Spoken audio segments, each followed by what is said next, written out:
cœur du Darfour, le massif du Djebel Mara est coupé du monde depuis le début de la guerre civile en 2003.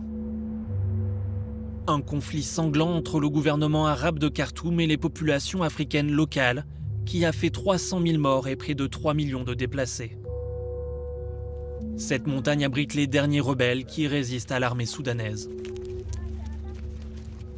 Assiégée par les militaires, elle est quasi inaccessible. Il faut contourner les soldats, à pied ou à dos d'âne.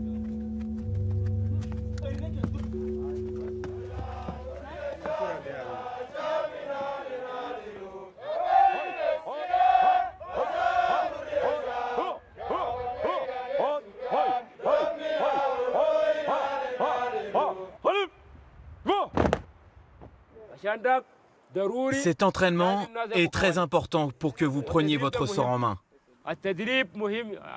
C'est comme ça que vous deviendrez des hommes. Vous devez être dur comme le fer. Vous devez être une armée. À tout moment, vous devez être en éveil. L'armée doit être prête. Cette armée doit être aussi rapide que les rayons du soleil. Sous les ordres du commandant Saleh, les nouvelles recrues de l'armée de libération du Soudan. En tenue civile, elles participent à leur premier entraînement aux côtés de soldats plus aguerris. Dans les montagnes, l'ALS contrôle un territoire où vivent 300 000 personnes. Il y a beaucoup de nouveaux qui rejoignent nos rangs.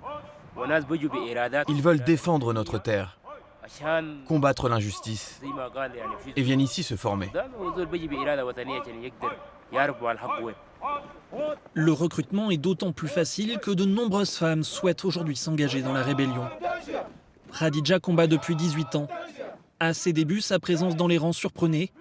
Aujourd'hui, c'est l'une des combattantes les plus respectées.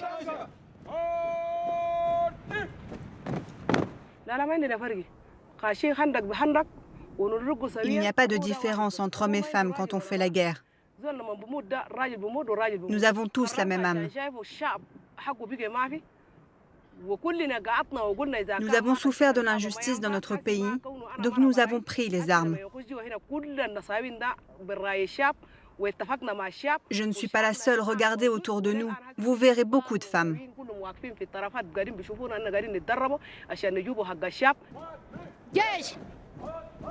Les rebelles revendiquent plusieurs dizaines de milliers de soldats.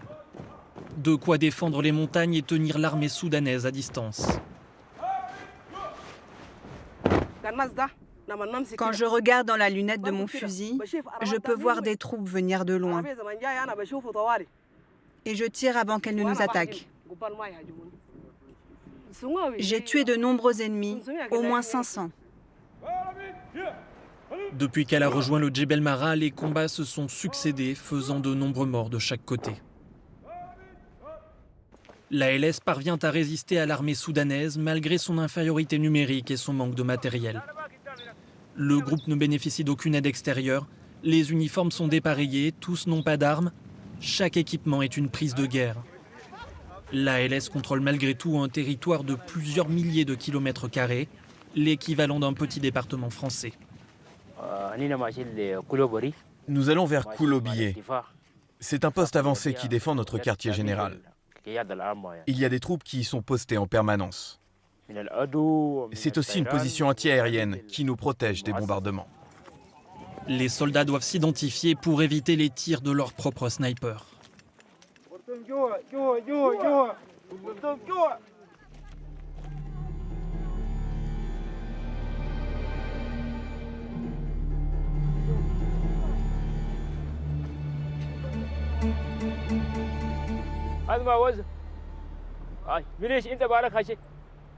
Bonjour. Bonjour, commandant. Bonjour. Bonjour, commandant. Bonjour.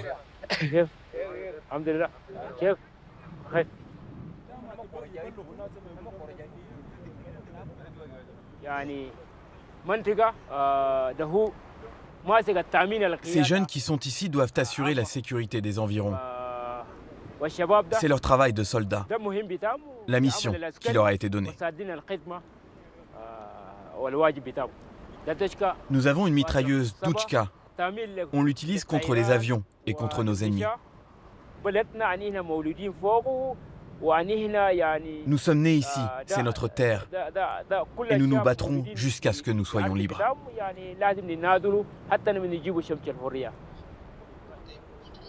Durant 15 ans, les avions du régime d'Omar el-Béchir ont attaqué les montagnes, tuant rebelles et civils sans distinction. L'ancien président du Soudan, renversé en 2019, est accusé de crimes de guerre et génocide au Darfour par la Cour pénale internationale.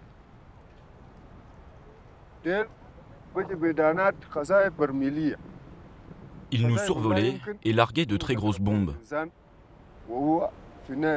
Le genre de bombes qu'ils utilisaient, ils ne sont pas censés les employer contre des civils, mais ils le faisaient quand même.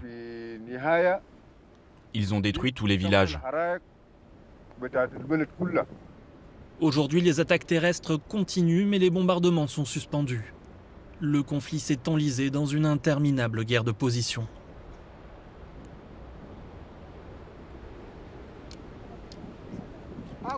Pose le domino, vas-y. Mais pourquoi t'essayes de lui voler son tour? Nous aussi on veut jouer. Allez, dépêchez-vous. On aime beaucoup ce jeu. Mais quand vient l'heure d'accomplir notre devoir, on abandonne tout et on va défendre nos montagnes. En attendant, on prend du bon temps entre camarades.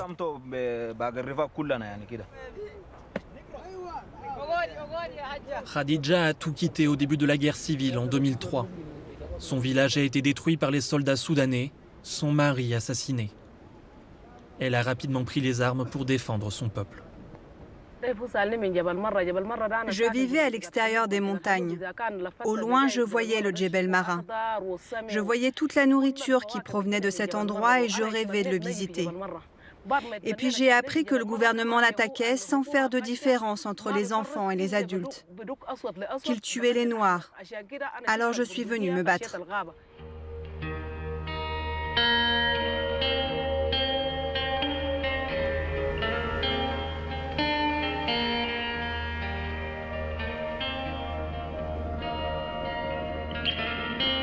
Une fois par semaine, les rebelles font un détour par Gourgangbang, le plus grand marché des montagnes. Ici, comme partout au Djebel Mara, Khadija et ses compagnons d'armes sont accueillis à bras ouverts.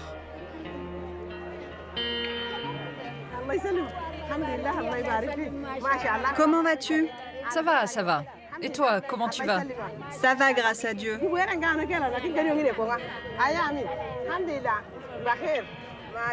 Et toi, comment ça va? Ça va, grâce à Dieu. Sous la protection de la LS, les civils ont pu reprendre une vie presque normale.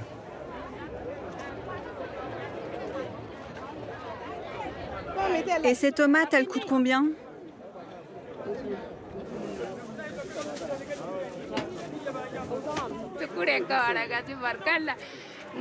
Nous sommes vraiment reconnaissants. Grâce à eux, nous sommes en sécurité. Merci Dieu. Avec leur aide, nous pourrons reconstruire notre vie. L'approvisionnement reste un défi. Sur les étals, seuls quelques rares produits viennent de l'extérieur. Le Djebel Mara vit en quasi-autarcie. Pour les commerçants, chaque tentative d'importation depuis les grandes villes du Soudan représente un risque considérable.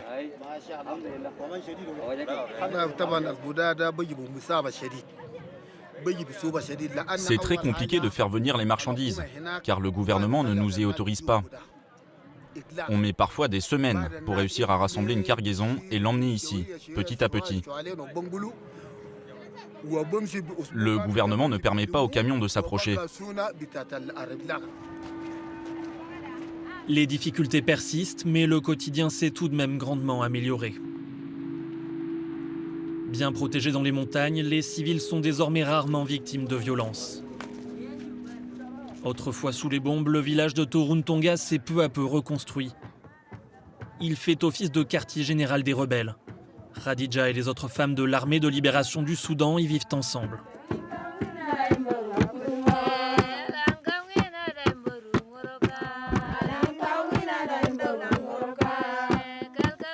Avant de se réfugier dans les montagnes au début de la guerre, tout ont vécu l'horreur des massacres, des maisons brûlées, des terres volées. Armées, milices arabes et tribus africaines partagent une même religion, mais les populations locales sont attaquées à cause de leurs origines.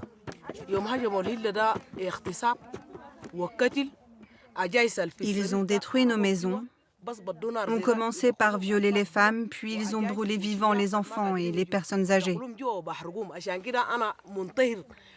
Pour venir ici, j'ai abandonné mes 6 enfants au chef du camp de réfugiés. Ils ont des cartes pour recevoir des rations de nourriture, donc ils peuvent survivre.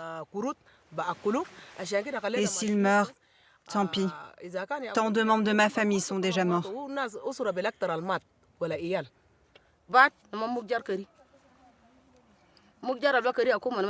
Les soldats ont arrêté les jeunes et ils les ont jetés en prison. Et quand il n'y a plus eu de place dans les cellules, ils les ont transportés ailleurs en camion. Ils les ont alignés, ils ont couvert leur visage et ils ont tiré. Ceux qui ne sont pas morts, ils les ont aspergés d'essence et les ont brûlés vifs. La Cour pénale internationale accuse le gouvernement d'avoir tenté de supprimer les populations africaines qui peuplent la région. Derrière ces crimes, l'armée et les milices Janjaweed à la solde de Khartoum. Les Janjaweed sont des milices arabes à qui le gouvernement a donné des armes. Malgré ce que dit le gouvernement, les milices lui obéissent. Il est responsable de ces crimes. Les officiels prétendent que non, qu'ils n'y sont pour rien.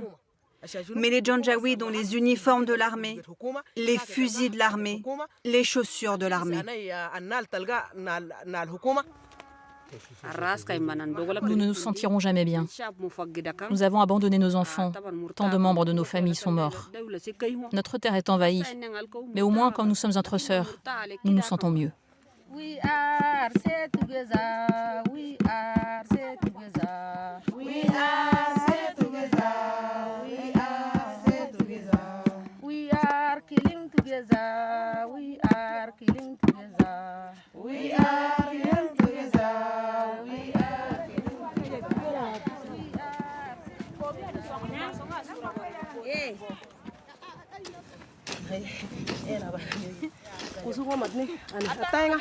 Cette année, je pense que la saison des pluies sera bonne.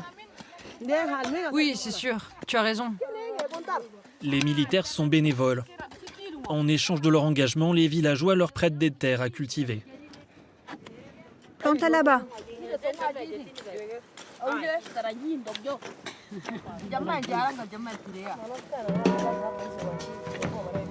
Contrairement au reste du Darfour, les montagnes ne manquent pas de nourriture.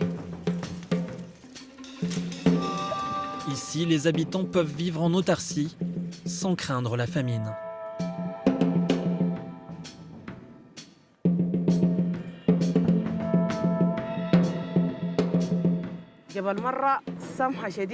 Le Djebel Mara est un endroit magnifique. Il y pleut souvent, la météo est bonne. Quoi qu'on y plante, tout pousse très bien. Même quand il ne pleut pas beaucoup, les conditions sont tout de même bien meilleures qu'en bas. C'est très différent. Mais ici, on n'a pas d'hôpitaux, on n'a même pas de médecins. On n'a que 2 puits dans le village qui donnent de l'eau potable. Dans les autres villages, ils doivent se débrouiller pour trouver à boire.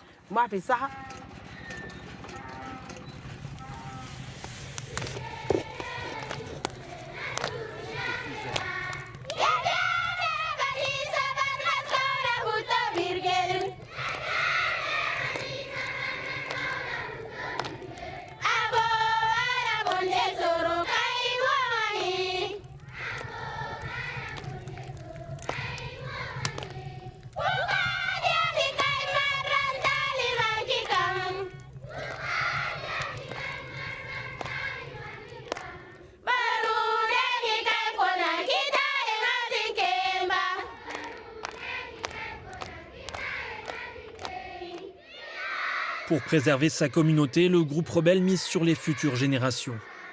Il a créé plusieurs écoles. Ici convergent chaque matin des centaines d'élèves de la maternelle au lycée.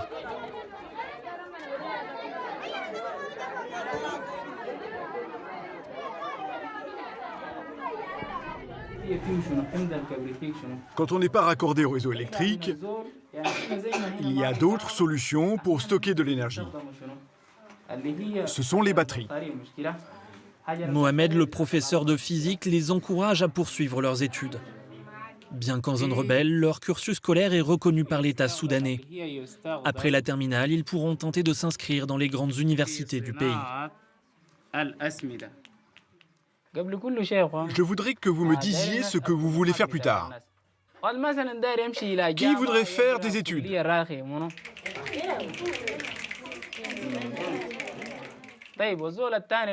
Qui veut devenir médecin?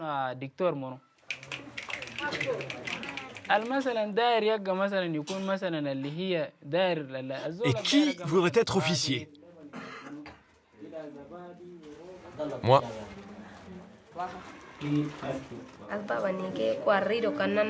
La vie est difficile ici. Les gens sont uniquement intéressés par l'agriculture.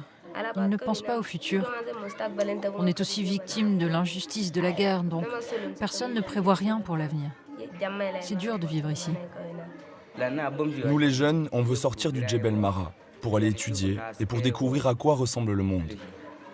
Je veux devenir médecin pour revenir ici soigner les gens malades.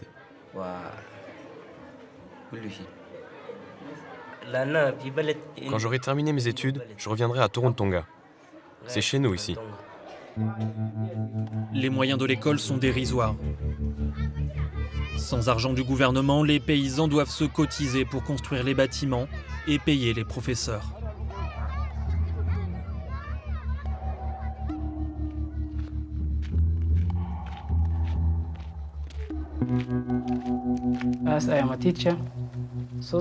Mes conditions de vie en tant qu'instituteur sont mauvaises. Je n'ai pas assez de moyens pour vivre. Mais je continue car je suis là pour apprendre aux enfants, pour que leur avenir soit meilleur. Mohamed ne peut pas s'offrir de maison et doit vivre dans cette petite pièce sur la parcelle de ses parents.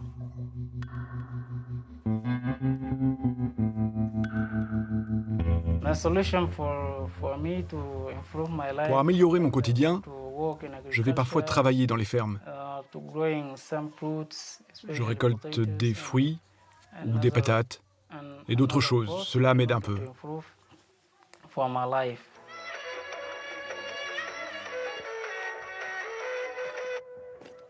À 26 ans, l'instituteur n'est pas encore marié faute d'argent.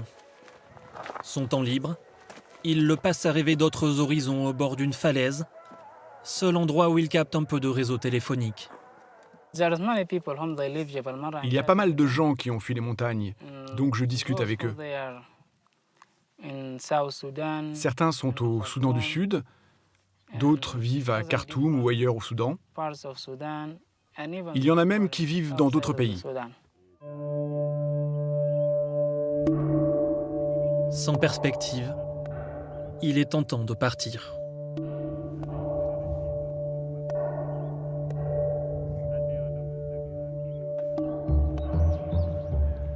Seul un accord de paix permettrait de développer le Djebel Mara et de changer la vie de sa population.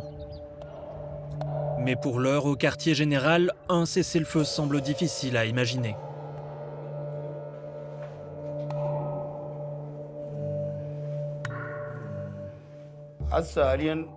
Le gouvernement ne nous attaque plus directement. Mais il envoie ses milices arabes. Il leur donne de l'argent et leur demande d'aller voler les troupeaux et tuer les gens.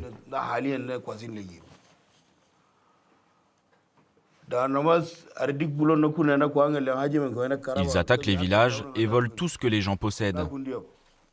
C'est ce qu'il se passe en 2021. Cette année, il y a eu de nombreux combats.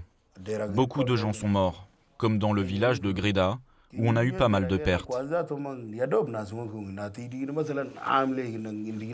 Et il y a 2 jours, il y a eu encore des massacres à l'extérieur des montagnes, à Tawila et El Jenina.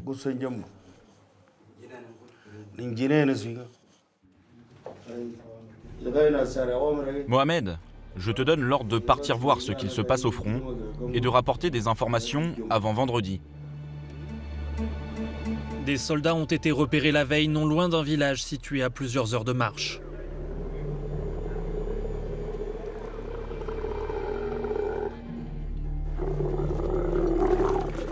Le commandant Saleh réunit une petite unité pour aller sur les lieux.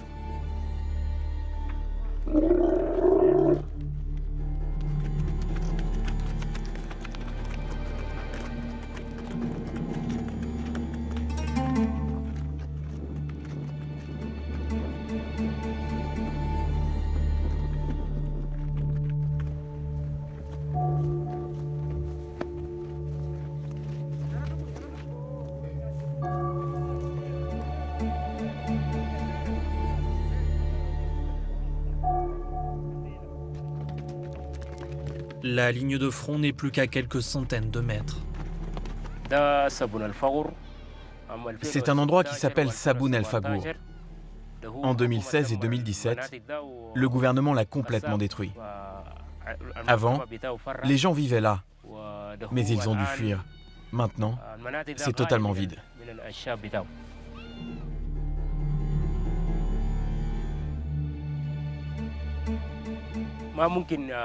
Les civils ne peuvent plus aller par là.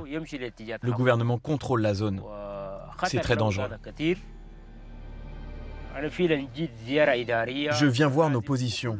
Je dois m'assurer que notre défense est en place, qu'on protège bien toute la zone.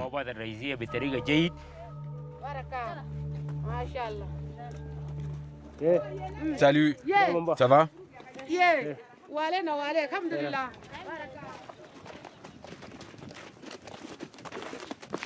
Le gros des troupes est massé sur une colline surplombant la vallée. Salut, ça va? Salut, ça va?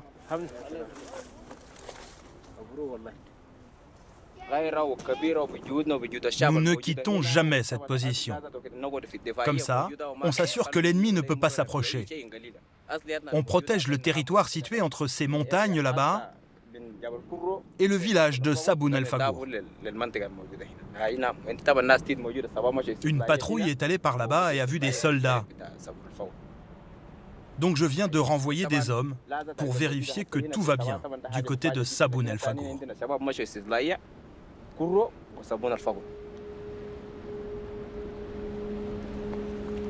Khadija, elle, s'isole avec son arme et ses souvenirs. Face à elle, les positions du gouvernement la séparent de son ancienne vie.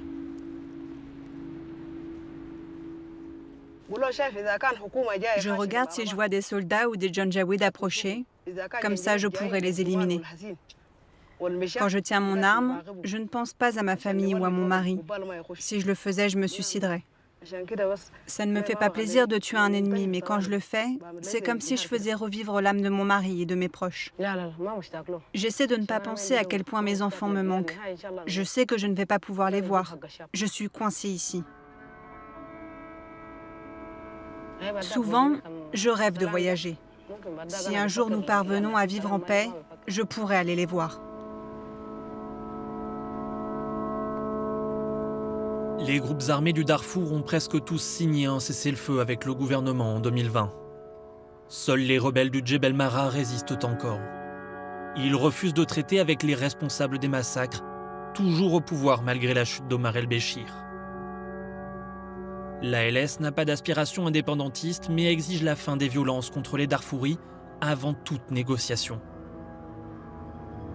La paix, tant attendue par Khadija et les siens, semble encore loin.